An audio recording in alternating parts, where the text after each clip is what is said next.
Local channels అయినటువంటి K6 and NCN ప్రేక్షకులందరికీ కూడా శుభాకాంక్షలు తెలియజేసుకుంటూ, ఏదైతే పసుపు బోర్డు చైర్మన్గా నియామకానికి కారణమైనటువంటి భారత ప్రధానమంత్రి నరేంద్ర మోదీ గారికి, అదేవిధంగా కేంద్ర నాయకత్వానికి, అదేవిధంగా రాష్ట్ర అధ్యక్షుడు కిషన్ రెడ్డి గారికి, రాష్ట్ర నాయకత్వానికి, అదేవిధంగా ముఖ్యంగా నా నియామకం కోసం సంపూర్ణంగా అన్ని విధాలుగా సహకరించినటువంటి, నా నియామకం కోసం పనిచేసినటువంటి మా స్థానిక పార్లమెంట్ సభ్యులు గౌరవనీయులు అరవింద్ ధర్మపురి గారికి ప్రత్యేకమైనటువంటి కృతజ్ఞతలు. పసుపు బోర్డు చైర్మన్గా నియామకం అవడం ఒక సామాన్యమైనటువంటి కార్యకర్తకు పార్టీలో దక్కినటువంటి గౌరవంగా నేను భావిస్తూ ఉన్నాను.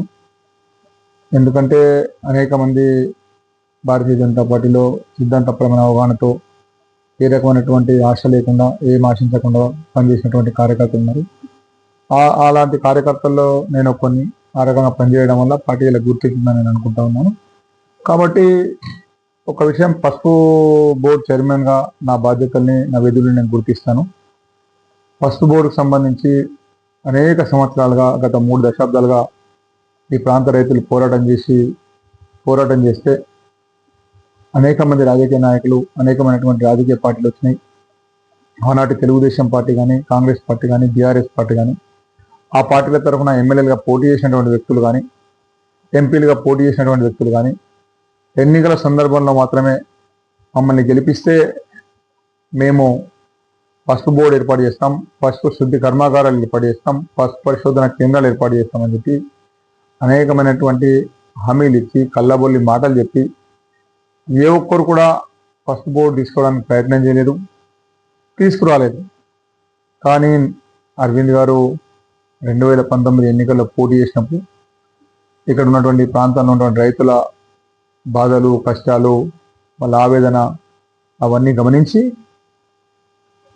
ఎన్నికల్లో జరుగుతున్నటువంటి సందర్భంలో వాళ్ళందరూ కూడా ఒక 150 మంది రైతులు నామినేషన్ చేసి మాకు ఎవరు న్యాయం చేస్తలేరు, ఈసారైనా న్యాయం జరగాలని చెప్పేసి వాళ్ళు మొత్తం ఎంపీ అభ్యర్థులుగా నామినేషన్ ఇస్తే అరవింద్ గారు వాళ్ళ బాధని, ఆవేదనని, వాళ్ళ ఉన్నటువంటి ఆ బాధని గమనించి, అన్న ఇటు పరిస్థితిలో కూడా మనల్ని ఏ పసుపు రైతు కానీ, పసుపు రైతు సంఘం కానీ బాండ్ రాసి మనం అడగలేదు. అరవింద్ గారిని ఏ ఒక్కరి రైతు సంఘం ఏ ఒక్కరికి కూడా బాండ్ రాసి ఆ బాండ్ వాళ్ళ చేతిలో పెట్టలేదు. కానీ వారు బాండ్ ఎందుకు రాసి ఇచ్చిందంటే, ఈ బాండ్ రాసి ఇచ్చినామని చెప్పి కేంద్ర ప్రభుత్వంపై ఒత్తిడి తీసుకురావడం కోసం ప్రయత్నం చేసి, కేంద్ర ప్రభుత్వం పైన ఒత్తిడి తీసుకురావడానికి, దాన్ని రైతులకు సాధించి పెట్టడానికి మనకి బాండ్ పేపర్ పనికి వస్తుందని చెప్పేసి ఆ రకమైన బాండ్ పేపర్ రాసేయడం జరిగింది. ఆ రకం బాండ్ పేపర్ రాసిచ్చి నిత్యం ప్రయత్నం చేసి ఎట్టి పరిస్థితుల్లో కూడా ఈ ప్రాంత రైతులకు పసుపు బోర్డు సాధించాలనే సంకల్పంతో 4 సంవత్సరాలు పనిచేసి ప్రధానమంత్రి గారిని, కేంద్ర మంత్రుల్ని అందరినీ ఒప్పించి మెప్పించి అనేక రకాలుగా ఇబ్బందులు పడి సంఘర్షణ చేసి సహకారం తీసుకుని లాస్ట్ చివరికి మోదీ గారి ద్వారా పాలమూరు సభలో పసుపు బోర్డు ఏర్పాటు చేసినట్టు అనే విషయాన్ని అనౌన్స్ చేయించి మన ప్రాంత రైతులకు భరోసా కలగడానికి మళ్ళీ 10 రోజుల తర్వాత నిజామాబాద్ తీసుకొచ్చి, నిజామాబాద్ రైతులకు కూడా నేను పసుపు బోర్డు ఇచ్చేస్తున్నాను, మీకు మళ్ళీ ఎన్నికలైన తర్వాత పసుపు బోర్డు మీ నిజామాబాద్ని కార్యరూపం దాల్స్తానని చెప్పినటువంటి మోడీ గారి ఏదైతే ఇచ్చినటువంటి మాట ఉందో ఆ మాట ప్రకారం మళ్ళీ నిజామాబాద్కి 20 రాష్ట్రాల్లో పండిస్తున్నటువంటి రైతులు పసుపు పంటని, అయినప్పటికీ కూడా ఈ కేంద్ర కార్యాలయం ఎక్కడో మహారాష్ట్రలో, తమిళనాడులో లేకుండా కర్ణాటకలో కాకుండా నిజామాబాద్కి కేటాయించినందుకు కేంద్ర రాష్ట్ర నాయకత్వాలకు ధన్యవాదాలు. దీనికోసం కృషి చేసినటువంటి గౌరవ పార్లమెంట్ సభ్యులు కూడా ఈ ప్రాంత రైతుల తరఫున నేను ప్రత్యేకమైనటువంటి కృతజ్ఞతలు తెలియజేస్తా ఉన్నాను. కాబట్టి ఈ పసుపు బోర్డు సాధించిన తర్వాత, పసుపు బోర్డు ఇచ్చిన తర్వాత ఈ ప్రాంత రైతులందరూ కూడా చాలా ఆనందంతున్నారు. చాలా అసలు అంటే వాళ్ళకు ఎగ్జైటింగ్, అసలు పసుపు బోర్డు ఇది రాదేమో అనుకున్నటువంటి ఉన్న పరిస్థితిలో ఈ బోర్డు రావడం అనేది చాలా ఆనందంగా ఉన్నది. బోర్డు రావడము, అది దేశంలో ఉన్నటువంటి 20 రాష్ట్రాల్లో పసుపు సాగు చేసినప్పటికీ కూడా నిజామాబాద్కే బోర్డు తీసుకోవడం, అలా వచ్చినటువంటి బోర్డుని సంక్రాంతి పండుగ, రైతుల పండుగ, రైతులకు పండుగ అయినటువంటి పండుగ రోజు బోర్డు అనౌన్స్ చేయడం, ఆ బోర్డుని నిజామాబాద్లో ఇవ్వడం, ఇచ్చినటువంటి బోర్డుకు ఈ ప్రాంతంలో ఉన్నటువంటి ఒక సామాన్య రైతు కుటుంబం నుంచి ఒక రైతు బిడ్డగా ఉన్నటువంటి నాలాంటి ఒక భారతీయ జనతా పార్టీ కార్యకర్తని అనేక సంవత్సరాలు ఏబీవీపీ మొదలుకొని బీజేవైఎం బీజేపీ యువమోర్చా జిల్లా ప్రెసిడెంట్గా 3 టర్మ్స్, బీజేపీ జిల్లా ప్రెసిడెంట్గా 2 టర్మ్స్, బీజేవైఎం ప్రెసిడెంట్గా 3 టర్మ్స్, బీజేపీ జిల్లా ప్రెసిడెంట్గా 2 టర్మ్స్, స్టేట్ సెక్రటరీగా, రాష్ట్ర కార్యవర్గ సభ్యుడిగా, ఏపీ సీడ్స్ ఉమ్మడి ఆంధ్రప్రదేశ్లో సీడ్స్ కార్పొరేషన్ డైరెక్టర్గా, రైతుల నుంచి ఎన్నుకున్నటువంటి వ్యక్తిగా నాకున్నటువంటి పరిపాలన అనుభవం ఇవన్నిటిని దృష్టిలో పెట్టుకొని ఎంపీ గారు నన్ను చూజ్ చేసుకొని, అదేవిధంగా రాష్ట్ర పార్టీ కూడా నన్ను చూజ్ చేసుకొని ఈ రకమైన బాధ్యత అప్పగించినందుకు వాళ్ళ నమ్మకాన్ని ఎట్టి పరిస్థితిలో వమ్ము చేసేటువంటి ప్రసక్తి లేదు. నిరంతరం కష్టపడి రైతులకు కావాల్సినటువంటి అన్ని ఇన్పుట్స్ కూడా అందించడానికి ప్రయత్నం చేస్తా.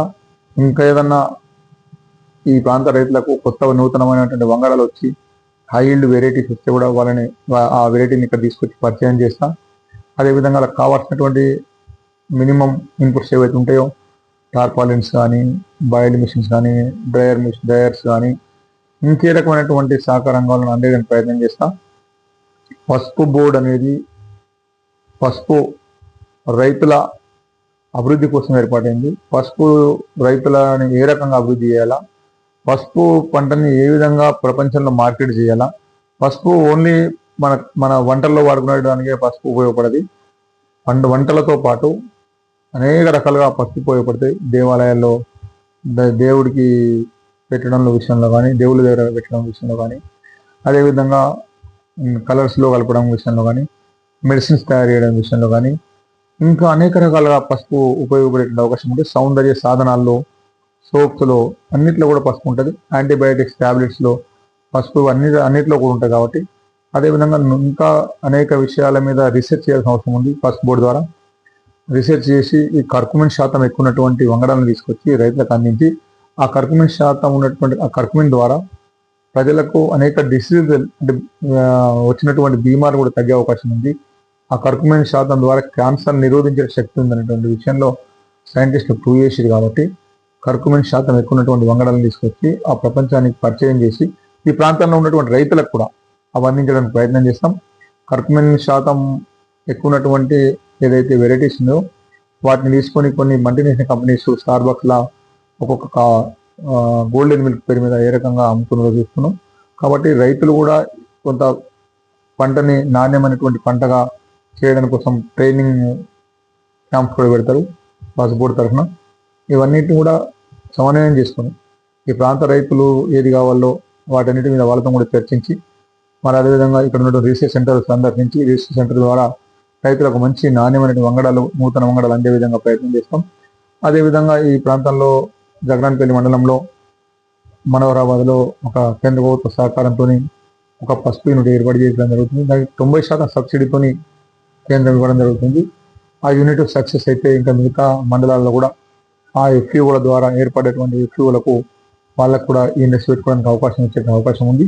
కాబట్టి ఇవన్నీ విషయాలను దృష్టి పెట్టుకుని ఇంకా భవిష్యత్తులో అనేక విషయాలు ఇప్పుడు బోర్డు ఏర్పాటైంది, బోర్డుకు చైర్మన్ వచ్చింది. కానీ బోర్డులో ఉన్నటువంటి డైరెక్టర్లు ఇంక ఎంపిక కావాల్సింది. దీనికి ఎంపికలో రైతులు ఉంటారు, బోర్డు డైరెక్టర్లలో ట్రేడర్స్ ఉంటారు, ఎక్స్పోర్టర్స్ ఉంటారు, సైంటిస్టులు ఉంటారు, అదేవిధంగా అఫీషియల్స్ ఉంటారు, ఐఆర్ఎస్ కానీ ఐఏఎస్ కానీ వాళ్ళందరూ ఉంటారు. వీళ్ళందరితో కూర్చుండి బోర్డు విధి విధానాలను పూర్తి స్థాయిలో ఇంకా ఇంప్లిమెంటేషన్ చేయడానికి ప్రయత్నం చేస్తాం. ఎట్టి పరిస్థితుల్లో కూడా బోర్డు ద్వారా ఈ 3 సంవత్సరాల కాలంలో కానీ 4 సంవత్సరాల కాలంలో కానీ రైతులకు రేటు పెంచడానికి ప్రయత్నం చేస్తాం.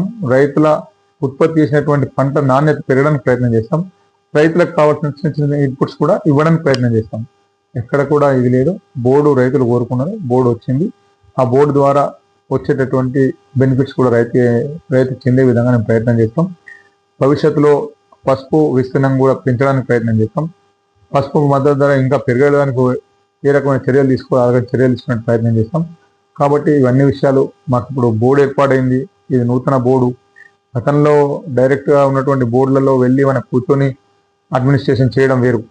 ఇప్పుడు నూతనంగా ఏర్పాటైనటువంటి బోర్డు ఏదైతే ఉందో మనం కొత్త వ్యవసాయం స్టార్ట్ చేసుకున్నట్లు మనమే కొత్తగా మన వ్యవసాయ భాషలు ఏమంటారంటే పడి భూమిలో మన చెట్లు వీక్కించుకొని దాంట్లో మల్లు కట్టుకొని దాంట్లో దాన్ని అంతా పుతం చేసుకుంటారు కొందరు, మల్లు కట్టడం అంటారు. మల్లు కట్టుకొని దానికి ఎరువులు వేసుకొని ఆ పంట పెట్టుకుంటే పంట వస్తుందో రాదన్నటువంటి నమ్మకంతో, నమ్మకం లేకుండా ఇవన్నీ ప్రయత్నం చేస్తారు. కానీ మనం ఇప్పుడు ఇది ఒక విశ్వాసంతో నేను చెప్తున్నా, పసుపు బోర్డు సమర్థవంతంగా పనిచేస్తుంది.